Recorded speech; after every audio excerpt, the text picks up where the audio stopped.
passe maintenant la parole à Jean-Marc Jancovici. Donc on va passer à l'ingénieur et... Bon, alors je vais pas porter de jugement sur le programme, mais je suis pas sûr que l'enchaînement des interventions suive un ordre logique parfaitement défini, mais c'est pas grave. Donc on m'a demandé de raconter ce que je raconte, donc je raconte. Donc la question qu'on m'a posée, c'est comment est-ce qu'on fait pour faire quelque chose de construit en Europe en partant de l'angle énergétique. Donc je vais faire, comme on fait d'habitude, les devoirs de philo, parce que je crois que même dans cet établissement, on fait de la philo aussi, enfin en tout cas on en a fait avant de rentrer. Donc on va essayer de dérouler le problème en petits morceaux. Le premier petit morceau, alors je suis infiniment désolé pour les quelques têtes connues que je reconnais dans cette salle, donc vous pouvez regarder votre smartphone pendant ce temps-là, vous allez entendre un truc que vous connaissez par cœur. C'est juste, mais s'il y a une personne dans cette salle à qui j'apprends quelque chose, c'est quand même pas perdu mon temps, c'est de vous rappeler ce dont on parle quand on parle d'énergie. Je vous rappelle, et donc dans ce temple de l'enseignement scientifique, ça ne devrait pas vous étonner, que l'énergie, c'est par définition ce qui quantifie le changement d'état d'un système. D'accord ? Donc quand on parle d'énergie, on parle de transformation du monde physique qui nous entoure. On n'a pas parlé d'argent. Très souvent, évidemment, quand on parle d'énergie dans un débat, les gens pensent à leur facture, et on n'a absolument pas parlé de nucléaire contre éolien. On a parlé d'une notion qui est, dans le monde physique, la quantification de la transformation. Quand on dit que les gens utilisent de l'énergie, en fait, c'est un terme impropre. Ça veut dire qu'ils ont maîtrisé un processus de transformation.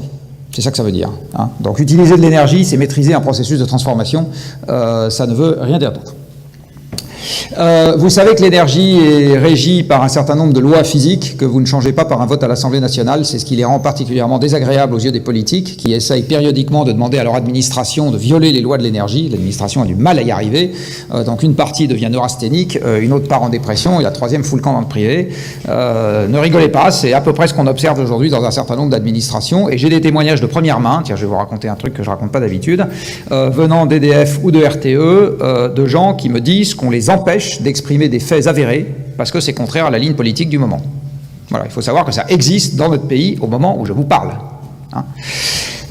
Donc, à cause d'une des lois qui régit la question énergétique, qui est la loi de conservation, tout ce que les hommes peuvent faire, c'est d'exploiter à leur profit une énergie qui sort de l'environnement. Voilà, on ne sait rien faire d'autre que d'exploiter à notre profit une énergie qui sort de l'environnement.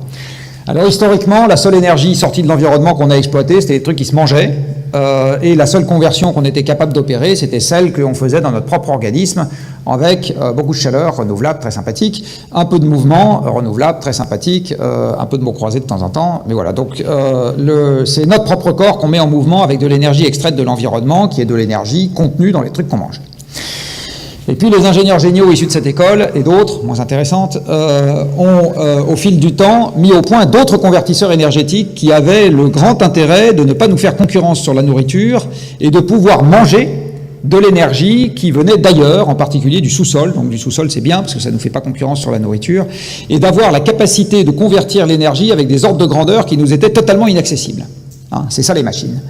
Et donc, en pratique aujourd'hui, parce que, vous allez le voir dans pas longtemps, l'énergie des machines dépasse de quelques ordres de grandeur l'énergie consommée par les hommes, eh bien, aujourd'hui, en pratique, comprenez qu'à chaque fois qu'on vous dit qu'on consomme plus d'énergie, il faut entendre qu'on utilise plus de machines.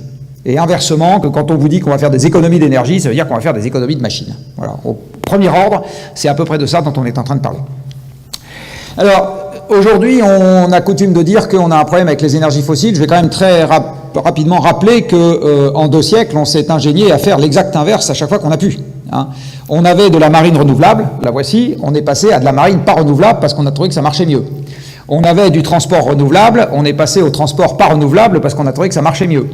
On avait de l'agriculture renouvelable, on est passé à l'agriculture pas renouvelable parce qu'on trouvait que ça marchait mieux, etc., etc. Donc d'une manière générale, on a passé notre temps ces 2 derniers siècles, à passer d'une énergie renouvelable qui était absolument merveilleuse, puisqu'elle est renouvelable, donc c'est qu'elle doit être merveilleuse, à une énergie fossile tout à fait diabolique. Alors en fait, si on a fait ça, il y a une raison physique, et je vais reprendre un petit calcul d'ordre de grandeur que certains d'entre vous connaissent. Si vous mettez en mouvement l'air de cette pièce, qui au premier ordre est à peu près le volume d'un cube de 10 mètres de côté, à une vitesse de 45 nœuds et que vous faites passer ça dans une éolienne, vous allez récupérer à l'arrivée la même quantité d'énergie que ce que vous avez dans 3 millilitres de pétrole.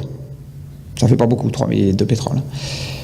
C'est une autre manière de dire que l'énergie renouvelable qui est à gauche la collecter dans l'environnement, la concentrer et la rendre disponible à la demande, par exemple en broyant des grains pour en faire de la farine, ça c'est de l'énergie disponible à la demande, la farine, vous mangez quand vous avez faim, eh bien c'est quelque chose qui est considérablement plus compliqué que d'aller faire un trou là où il y a du pétrole et de faire sortir le pétrole. Et comme c'est plus compliqué, ça demande plus de bonhommes pour être mis en œuvre.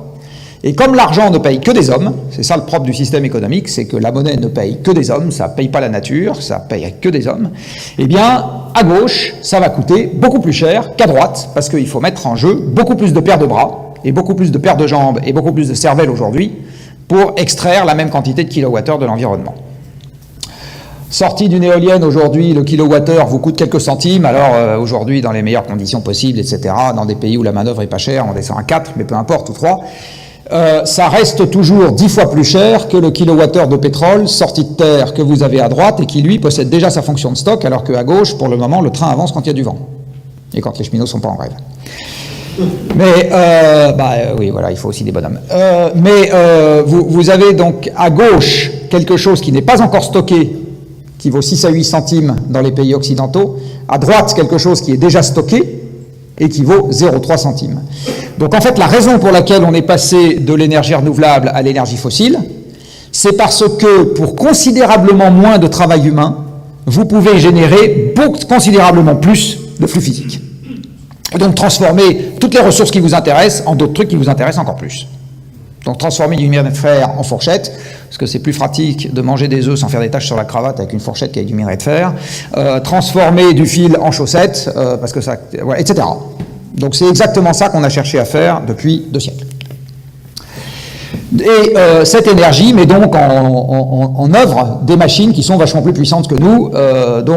Nous, en fait, quand vous regardez l'effort qu'on est capable de faire, c'est quelques dizaines de watts, une centaine de watts. Quelqu'un qui monte sur le Mont Blanc, par exemple, dans la journée, 4000 mètres de dénivelé, vous faites E égale mgh, vous vous rendez compte, c'est 1 kWh d'énergie. Donc s'il met 10 heures pour faire ça, 100 watts. Pas terrible, hein. Bon. Là, vous voyez, vous prenez le premier tracteur venu, c'est quelques dizaines de kilowatts. Vous prenez le premier engin de travaux publics venu, c'est quelques milliers de paires de bras. Donc les 500 000 logements qu'on rêve de construire aujourd'hui, avec juste des pelles, des pioches et des gens qui taillent la pierre avec des pics, vous oubliez. Voilà. Pour faire le cornichon en Barésie à la Défense, la tour des deux, il a fallu 6 mois. Bah, attendez, il faut psychanalyser l'architecte qui a fait ça, hein, non? T'es pas d'accord? Je suis désolé, il faut psychanalyser l'architecte qui a fait ça. Bah, c'est un cornichon en Barésie. Tu l'as déjà vu, cette tour? Désolé, c'est une grosse résille, c'est un cornichon en Barésie. Bon. Il a fallu 6 mois ou 8 mois, je ne sais pas. Enfin, même pour faire le gros œuvre, il a fallu 6 mois, alors que pour ériger une structure de même dimension à l'époque du Moyen-Âge, il fallait 50 ou 100 ans. Hein. Donc tout ça, c'est le produit des machines que nous avons là, et sur lesquelles, bien évidemment, on a bâti aujourd'hui des programmes politiques et des programmes sociaux qui considèrent que ce truc-là va rester acquis pour l'éternité. Du reste, je vais vous montrer après que c'est très exactement comme ça que sont rédigés les textes européens. Quand on vous présente l'évolution de la quantité d'énergie utilisée dans le monde ou par personne, peu importe, eh bien, que vous avez ici, par exemple, gradué en kilowattheures sur un siècle et demi, eh bien, vous pouvez le lire comme quantité d'énergie consommée, mais vous pouvez aussi le lire comme quantité de machines qui fonctionnent. Et en fait, c'est surtout comme quantité de machines qui fonctionnent qu'il faut le comprendre. Alors, sachant, avec le type qui grimpe sur le Mont Blanc, là, tout à l'heure, je vous ai dit 1 kWh en une journée, mais c'est le maximum de ce que vous pouvez faire. En fait, un corps humain, il peut fournir quelques dizaines de kilowattheures d'énergie mécanique dans une année. Hein. Ce qui veut dire que l'énergie utilisée par les hommes aujourd'hui représente... En fait, ça signifie que chaque personne a à sa disposition un parc de machines qui est 200 fois plus puissant que son propre corps. C'est ça que ça signifie. Hein. Donc, utiliser de l'énergie, en fait, c'est avoir créé de toutes pièces une exoplanète de 1400 milliards de bonshommes qui pédalent en permanence et qui nous fournissent l'énergie mécanique correspondante. C'est ça, utiliser de l'énergie. C'est ça que ça veut dire. Hein. Et ce qu'il faut en fait comprendre, quand vous voyez cette courbe, hein, c'est pas consommation d'énergie, c'est quantité de machines en service. Alors en fait, c'est encore plus rapide que ça sur la quantité de machines en service, parce que l'efficacité unitaire d'une machine a par ailleurs augmenté au cours du temps. Alors là aussi, vous avez des limites absolues. Tout à l'heure, on a rappelé qu'il fallait une source chaude, une source froide. Monsieur Carnot a dit moins T2 sur T1, puis vous y coupez pas. Mais l'efficacité des premières machines thermiques il y a très très longtemps était très très loin de 1 moins T2 sur T1. Et maintenant, on en est beaucoup plus près. Ceci allant avec cela, quand vous transformez l'environnement dans le cadre d'une activité productive, donc vous prenez les sociétés dans lesquelles Geneviève a travaillé, parce qu'elle a travaillé dans le grand capital avant de découvrir qu'elle avait une âme, voilà, mais tout arrive dans la vie, tout arrive. Bon. Dans le grand capital, coté en bourse, l'horreur absolue. Bon. Quand vous, dans ces sociétés, vous avez des processus de transformation. Donc pour prendre une société par exemple qui s'appelle Veolia au hasard, où Geneviève a travaillé, vous prenez des ressources de départ qui sont de l'eau disponible dans l'environnement, du minerai de fer disponible dans l'environnement, du pétrole disponible dans l'environnement, vous transformez tout ça en tuyaux en plastique, tuyaux en fonte et machines d'épuration de l'eau et vous amenez l'eau potable chez vous. Bon, c'est une transformation. Par ailleurs, Veolia vous envoie une facture. Cette facture est représentative d'une valeur ajoutée. Donc Veolia a ajouté de la valeur. En fait, ajouter de la valeur, c'est avoir payé des gens qui ont travaillé au sein de la société. C'est ça, avoir ajouté, puisque l'argent ne paye que des hommes. C'est ça.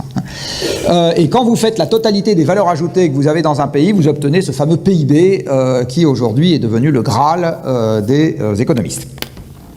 Et ce que vous dit ce graphique, c'est une chose très simple.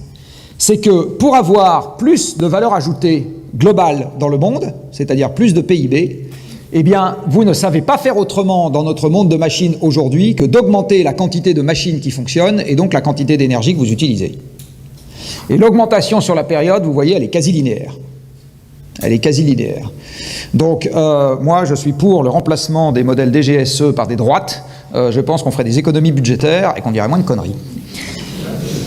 Les deux à la fois, merveilleux. Voilà, donc vous voyez ici la traduction logique de ce que je viens de raconter, c'est-à-dire du rapport de 1 à 200 que vous avez entre la puissance musculaire de l'humanité et la puissance du parc de machines qui est en fonctionnement à tout instant dans le monde. 1 à 200. Et alors, comme pour notre plus grand malheur, l'énergie que nous utilisons est majoritairement fossile, parce que c'est justement ça qu'on a cherché à faire pour augmenter notre puissance. Elle ne peut pas être majoritairement renouvelable. Quand on était majoritairement renouvelable, on était 500 millions d'agriculteurs, 30 ans d'espérance de vie à la naissance. C'est justement parce que... voilà, donc 100% ENR, soit dit en passant, il n'y a pas besoin de faire une étude par l'ADEME pour savoir que c'est possible. C'est possible. À 500 millions d'agriculteurs et 30 ans d'espérance de vie à la naissance, je suis sûr que c'est possible. 7 milliards d'homo industrialistes, 70 ans et le PIB qui justifie, et le pouvoir d'achat qui justifie qu'on se mette en grève quand il baisse, moins sûr. Donc ici, vous avez le drame faustien qui est le nôtre. C'est le début du mauvais côté du pacte faustien. C'est qu'on ne sait pas augmenter la transformation, c'est-à-dire le nombre de machines au travail, sans augmenter la quantité d'énergie fossile qu'on utilise. Précisément parce que la puissance unitaire de ces machines à l'énergie fossile n'a rien à voir avec les bateaux à voile et avec les gens qui cultivaient les champs avec des pelles et des pioches. Rien à voir. Et quand vous voyez ça, et c'est là que je vais en venir sur l'Europe, vous avez quand même beaucoup de mal à avaler l'idée qu'on va faire de la croissance verte, c'est-à-dire l'idée que dans le même temps, le PIB il va continuer à partir vers le haut, là, ad vitam aeternam, pendant que le CO2 il va repartir vers le bas et qu'on va arriver à zéro. Quand vous voyez ça, vous vous dites, je demande à voir, normalement, un peu plus que dans un slogan politique.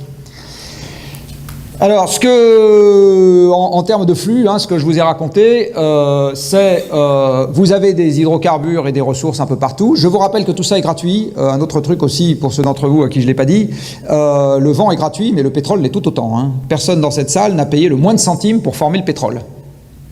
Il y a des gens qui ont la bonne idée d'être assis dessus, ça n'a rien à voir, mais le fait d'avoir formé le pétrole, personne dans cette salle n'a payé le moins de centimes. Personne dans cette salle n'a payé le moins de centimes pour que existent les 92 éléments du tableau de Mendeleïev sur Terre. Ça, c'est la génération d'étoiles avant le Soleil qui s'en est chargée. Donc personne dans cette salle n'a payé le moindre centime pour qu'existe la planète Terre et ses ressources. Donc le prix d'une ressource, en fait, c'est pas le prix de la ressource, c'est le prix de la personne qui la détient, ou le chat, ou le prix qu'il faut payer le militaire pour aller lui passer sur le corps. On a pris les deux options. Et le prix, on a les deux, et le prix de la personne qui travaille physiquement pour l'extraire. Mais c'est jamais la ressource elle-même que vous payez. Donc les hydrocarbures sont gratuits comme le reste. Grâce à l'énergie qu'ils nous ont fournie, on a été capable de transformer toutes les autres ressources que nous offre l'environnement. Et en fait, au premier ordre, la rareté d'une autre ressource, c'est la quantité d'énergie qu'il faut dépenser pour aller la chercher. Je parle des ressources minérales, hein. Je ne parle pas de la biodiversité, parce que ça, même du pétrole n'arrive pas à recréer le code génétique d'un tigre. Mais si je parle des ressources minérales et de ce qu'on est capable d'en faire, c'est essentiellement une question d'énergie. À ce moment, on est capable de faire tout ce qui nous environne, et par ailleurs, on est capable d'augmenter la productivité du travail, et en augmentant la productivité du travail, on est capable de libérer du temps pour des fonctions tertiaires, on est capable de mettre les gens en ville, on est capable d'allonger les études, on est capable de partir à la retraite plus tôt, d'avoir 10 semaines à la SNCF et chez EDF, non j'ai rien dit, de congés payés, etc., etc. Voilà, tout ça, c'est le fruit de l'énergie abondante. Tout ça, c'est le fruit de l'énergie abondante, dont le prix est gratuit. Je rappelle. Le coût d'extraction, lui, il existe, il faut payer des gens pour ça. L'énergie elle-même ne vaut rien. Zéro. Voilà, et donc notre sacro-saint PIB, il est simplement une manière de compter la transformation, comme je vais de ce qu'il y a là et là, vers là. Deux facteurs limitants s'appliquent à ce truc-là. Un dont l'Europe s'occupe un peu en ce moment, le changement climatique. Alors vous allez voir qu'en fait elle s'en occupe, sauf qu'elle s'en occupe pas parce qu'elle ne peut pas vraiment s'en occuper, parce que dans le traité de l'Union européenne, dont je vais vous montrer un article dans pas longtemps, on veut tout et son contraire à la fois. Hein. Exactement comme dans les objectifs du développement durable, donc je suis vraiment désolé de dire ça devant Geneviève, mais vous prenez les 17 objectifs du développement durable de l'ONU, vous en prenez n'importe lequel des 17 au hasard, il est antagoniste avec au moins un des 17 par ailleurs. D'accord ? C'est au sens propre, le beurre, l'argent du beurre, est-ce que vous voulez du crémier ou de la crémière ? C'est ça, les 17 objectifs du développement durable. Donc vous êtes sûr qu'on les obtiendra jamais. C'est ne pas avoir choisi. Donc c'est de rien faire. Et un problème dont l'Europe se contrefout, qui est la disponibilité des énergies fossiles. Alors je vais vous montrer dans pas longtemps qu'elle a tort de s'en contrefoutre parce que le problème est déjà à l'œuvre, mais je vous assure, pour avoir discuté avec un certain nombre de gens très très haut placés à la Direction générale de l'énergie de la Commission européenne, que la disponibilité future de l'énergie fossile est un non-sujet absolu, sauf éventuellement pour le gaz russe. Voilà, le gaz russe, ça nous turlupine un peu, le reste on s'en fout comme de l'an 40. Alors on a tort, parce qu'il se trouve que la quantité d'énergie disponible par personne dans le monde, elle commence déjà à donner des signes d'essoufflement, notamment à cause de ce qui se passe sur le pétrole, et vous allez voir que ça se traduit directement dans l'économie. Vous avez ici l'évolution de la quantité d'énergie disponible par personne dans le monde, donc ça c'est une moyenne mondiale. Vous voyez que depuis les chocs pétroliers, ça a arrêté d'augmenter significativement, et c'est depuis les chocs pétroliers qu'on commence à avoir dans les pays de l'OCDE du chômage, de la dette, etc. Donc il y a à l'évidence un rapport entre ceci et cela. C'est remonté avant 2007 et vous voyez que depuis 2007, c'est de nouveau flat. Alors j'ai une courbe à vous proposer sur la production industrielle par personne dans le monde. Elle démarre plus tard, elle démarre en 90 alors que la précédente démarrait en 65. Donc si vous regardez la forme que ça a à partir de 90 et que vous regardez la courbe que je vous montre là, c'est un calque. C'est un calque. Et vous voyez que la production industrielle par personne, elle stagne depuis 2007. Et la crise financière de 2009, je fais partie des gens qui pensent que c'est juste une traduction de ça. C'est juste une traduction de ça. Regardez maintenant la quantité d'énergie disponible par personne dans l'Union européenne. Donc la quantité de machines au travail par personne dans l'Union européenne. Vous avez deux temps sur cette courbe. Un arrêt de la croissance au moment des chocs pétroliers et un début de la décroissance après une longue période de stabilité en 2005. Donc 2005, en fait, c'est le deuxième choc énergétique majeur connu par la civilisation occidentale. Le premier, c'était les chocs pétroliers, changement de dérivés brusque, arrêt de la croissance de l'énergie disponible par personne. Deuxième changement de dérivés brusque, 2006, pardon. 2006, c'est 2 ans avant Lehman Brothers. Donc c'est pas on consomme moins de pétrole parce que Lehman Brothers s'est cassé la gueule. C'est d'abord j'ai eu moins d'énergie, l'économie a ralenti et comme Lehman Brothers reposait sur une espèce de pyramide de Ponzi, puis Lehman Brothers s'est cassé la gueule. Hein, c'est dans l'autre sens. Pyramide de Ponzi dans un monde en croissance perpétuelle, on s'en fout, ça marche très bien. Pas de problème. Par contre la pyramide de Ponzi dans un monde sans croissance, ça marche pas. Et alors regardez en ce qui concerne le PIB par personne, et donc j'en arrive à l'Europe, en Europe. Au moment des 30 Glorieuses, donc avant les premiers chocs pétroliers, le PIB par personne augmente de 4% par an. Donc c'est l'époque à laquelle mes parents, la croissance leur donne leur maison, quasiment. Alors ça s'est traduit sous forme d'une inflation qui effaçait les taux d'intérêt, etc. Mais on leur a donné leur maison, quoi. Ils l'ont acheté, non mais voilà, on les augmentait de 5% ou 10% tous les ans. Enfin, en fait, on leur a donné leur maison. Au moment où l'énergie s'arrête de croître, alors il y a des gains d'efficacité résiduelle et puis il commence à y avoir une financiarisation de l'économie qui induit du PIB un peu artificiel. Donc ça, c'est ce qu'on appelle parfois les 30 piteuses. Et puis arrive la période post-2006, et là vous voyez que le PIB par personne n'augmente quasiment plus. Les Portugais et les Espagnols rentrent dans l'Europe en 85-86, donc ils rentrent au milieu de la période dite des 30 piteuses, donc le PIB global, le gâteau global continue d'augmenter. Donc à ce moment, on peut leur vendre un marché qui est, nous on va faire ça, pendant que vous allez faire ça encore plus vite. Parce que dans un univers en croissance, vous pouvez augmenter les ressources de tout le monde. Ça ne pose pas de problème. Par contre, une fois que l'univers devient stable, tout ce que les uns vont avoir, les autres ne l'ont plus. Dans un monde stable, les effets d'éviction sont légion. Vous ne pouvez pas bouger une oreille quelque part sans engendrer des effets d'éviction ailleurs. C'est impossible arithmétiquement. À ce moment, on fait rentrer les pays de l'Est. Alors, j'ai rien contre les pays de l'Est, une partie de ma famille est roumaine d'origine. Mais on fait rentrer les pays de l'Est, et puis on leur dit, en gros, on va rejouer le coup des Espagnols et des Portugais, avec nos problèmes. Donc nous, on va continuer à faire ça, pendant que vous allez faire ça.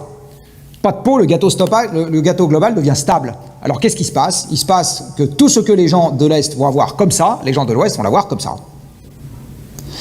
En pratique, ça se matérialise de deux manières.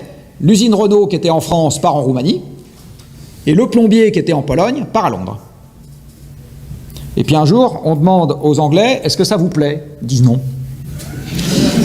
Ils n'ont pas réfléchi, est-ce que le déficit commercial... Non, on leur a dit, est-ce que vous êtes contents avec la manière dont les choses se passent grâce à la libre circulation des personnes de la... Ils disent non, on n'est pas contents. Et voilà, Brexit. Soit dit en passant, c'est exactement le même processus aux États-Unis. Voilà la quantité d'énergie disponible par personne aux États-Unis. Vous reconnaissez les mêmes deux temps, choc pétrolier et 2005, et les mêmes 3 temps sur le PIB par personne, et le même type de réponse au niveau de l'électorat. Alors ça vous fait marrer? Moi, ça ne me fait pas marrer du tout. Parce que je pense que l'Europe aujourd'hui est aveugle sur les causes profondes de ce qui est en train de se passer. Et quand vous êtes aveugle sur les causes profondes de ce qui est en train de se passer, la probabilité que vous trouviez une réponse adaptée à la situation est nulle. Donc on va continuer à s'occuper de conneries qui vont soit ne pas traiter le problème, soit l'aggraver. C'est ça qu'on va continuer à faire. Alors voilà un premier sujet, par exemple, sur lequel l'Europe est aveugle. Vous avez ici l'évolution de la quantité totale d'énergie, donc je le redis, de machines, disponible dans l'Union depuis 1965. Alors vous voyez, pour ceux d'entre vous à qui ce mot ne fait pas peur, une courbe qui offre une superbe concavité. Superbe concavité. La quasi-totalité des économistes vous disent non mais regardez, on tire un trait là puis vous voyez bien ça va repartir, faites-moi confiance, je vais tourner les potards dans les bons sens, il faut libéraliser le marché du travail, abaisser les tarifs douaniers, je sais pas quoi, ou les monter au contraire, défendre ou mettre du bœuf aux hormones ou au contraire l'enlever, enfin je sais pas, bon bref puis ça repart. Bon. Et moi je dis ouais, sauf que si vous prolongez non pas la dérivée mais la dérivée seconde, vous obtenez la courbe du bas là. C'est pas du tout la même gueule. À titre personnel, je parie plus facilement pour des raisons géologiques que je suis capable d'expliquer sur quelque chose qui se rapproche de la courbe du bas que sur quelque chose qui se rapproche de la courbe du haut. Donc mon pari, c'est qu'à partir de maintenant, il faut gérer une Europe sans croissance. Et non seulement sans croissance, mais en contraction. Alors ça vous renverse tout. Est-ce que vous continuez à mettre des allocs pour que les gens fassent plein d'enfants dans un monde en contraction? Peut-être pas une très bonne idée. Est-ce que vous dites que... Non mais plein de sujets. Je le redis, dans un monde sans croissance, les effets d'éviction sont légion. Vous ne pouvez pas bouger une oreille sans qu'ailleurs il y ait quelqu'un qui souffre. C'est impossible, arithmétiquement. Voilà, alors on est là à cause de lui, je le rappelle, il avait dit que les volumes n'étaient pas dans les prix, voilà, et du coup on a un tout petit sujet, parce que l'Union, elle raisonne prix. Alors, elle a un article 1, enfin exactement l'alinéa 1 de l'article 3, qui dit un truc auquel je souscris parfaitement. Elle dit l'Union est là pour préserver la paix. Pour préserver la paix, c'est parfait. Donc à la limite, le traité instituant l'Union européenne aurait dû se limiter à cet article. Il aurait dû dire, voilà, on est là pour faire la paix, puis maintenant, à chaque fois qu'on a un problème, on se met autour d'une table avec un peu de bon sens et on se dit, qu'est-ce qui préserve le mieux la paix? Bon. Manque de peau, elle a rajouté ça. Et alors c'est là que les problèmes commencent. Parce qu'elle a dit, non, on va faire la paix, d'accord, mais on va faire un marché. Sauf qu'il y a plein de cas de figure dans lesquels le marché est un adversaire de la paix. En particulier quand vous mettez dans le marché des infrastructures qui sont des monopoles naturels en univers contraint, vous êtes sûr de ne faire qu'une chose, c'est de la destruction de capital. C'est ça que vous allez faire. D'accord? Donc quand vous mettez dans le marché la production électrique ou les chemins de fer ou n'importe quoi qui est un macrosystème, parce que vous n'allez pas avoir 2 autoroutes Paris-Nantes et vous n'allez pas avoir 2 réseaux électriques de transport de l'électricité. Hein, et vous n'allez pas non plus avoir 2 réseaux ferroviaires concurrents sur la même destination. Bon. Vous pouvez éventuellement avoir 2 compagnies concurrentes, mais vous n'allez pas en avoir 50. Bon. Donc, dès que vous mettez dans le marché quelque chose qui, à cause de la lourdeur des investissements, est un monopole naturel, en fait, ce qui se passe, c'est que vous reconstituez un oligopole. C'est ça que vous avez à l'arrivée, avec de la destruction de capital, et si en plus l'oligopole est financiarisé, sa stratégie long terme, c'est 3 ans, il presse le capital autant qu'il peut et il n'investit pas. D'accord? Donc vous avez raccourci les échéances temporelles et vous vous êtes empêché de gérer les problèmes de long terme. C'est exactement ça que vous avez fait. Alors je ne dis pas que le monopole, c'est toujours bien géré. Après, il faut savoir ce qu'on veut.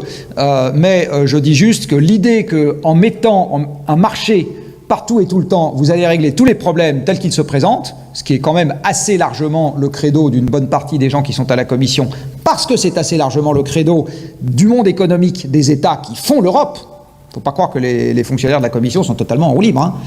Hein. J'ai fini. Eh bien, on se trompe sur l'instrument qui permet d'atteindre la paix. Mais il y a pire. Elle dit on va chercher la croissance. C'est marqué, c'est dans le traité. Nous devons faire de la croissance. Ce qui veut dire que l'Europe, à chaque fois que vous lui dites « j'envoie une fusée dans l'espace », un moteur de la fusée tombe en panne, eh bien, le seul réflexe de l'Europe, c'est de dire « bon, bah, très bien, je vais demander à Amazon de m'en livrer un autre ». D'accord ? L'idée qu'on va essayer de s'arranger avec les moyens du bord, c'est un truc qui est inconcevable pour les gens au sein de la construction européenne que nous avons faite. C'est inconcevable au sens premier du terme, parce que c'est pas dans ce qu'on leur a demandé de faire. On leur a demandé de faire de la croissance. Alors, quelques exemples.